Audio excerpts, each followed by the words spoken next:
Hey guys, இன்னைக்கு ஒரு morning mini vlog தான் வந்து பார்க்க போகிறீங்க. நேற்று நைட்டு பார்த்தீங்கன்னா பரோட்டா வாங்கிட்டு வந்திருந்தாங்க. ஆனால் நைட்டு நான் சாப்பிடல, அதனால ஒரு 2 பரோட்டா எக்ஸ்ட்ரா இருந்தது. சரி, இதை வந்து வீட்லேயே நம்ம கொத்து பரோட்டா பண்ணிடலாமே அப்படின்னு சொல்லிட்டு அதை வந்து மிக்சியில் நல்லா பொடி பொடியாக அரைச்சி எடுத்துக்கிட்டேன். அப்புறம் பார்த்தீங்கன்னா முட்டை கொத்து பரோட்டா தான் வந்து பண்ணியிருந்தேன். சீரியஸாக சொல்லணும்னா கடையில் வாங்குறத விட வீட்டில் பண்ணுறது ரொம்ப டேஸ்ட்டாகவே இருந்ததுங்க. நிஜமாக தான் சொல்கிறேன், ரொம்ப நல்லா இருந்தது டேஸ்ட். பாப்பாக்குமே ரொம்ப பிடிச்சிருந்தது. பாப்பாவுக்கு வந்து எக் ரைஸ் வந்து பண்ணியிருந்தேன். கொஞ்சம் ஸ்நாக்ஸ் எல்லாம் பேக் பண்ணி வச்சாச்சு.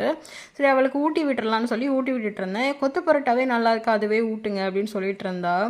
காலையில் இவளை சாப்பிட வைக்கிறதுக்குள்ள எனக்கு ஒரு பெரிய போராட்டமே ஆகிடுங்க. டெய்லி ரொம்ப லேட்டாக தான் ஸ்கூல் போகிறா. எவ்வளோ தான் சீக்கிரமாக இருந்துச்சாலும் அதை சாப்பிட்ற டைம் ரொம்ப லேட் பண்ணிவிடுவா. அதனால் லேட்டாக தான் ஸ்கூல் போகிறா இப்போல்லாம். அப்புறம் ஒரு வழியாக சாப்பிட வச்சு கிளப்பி விட்டாச்சு ஸ்கூலுக்கு. நைட்லாம் பார்த்தீங்கன்னா மழை பெஞ்சிருக்கும் போல், ஃபுல்லாக பயங்கரமான கிளைமேட் இருந்தது.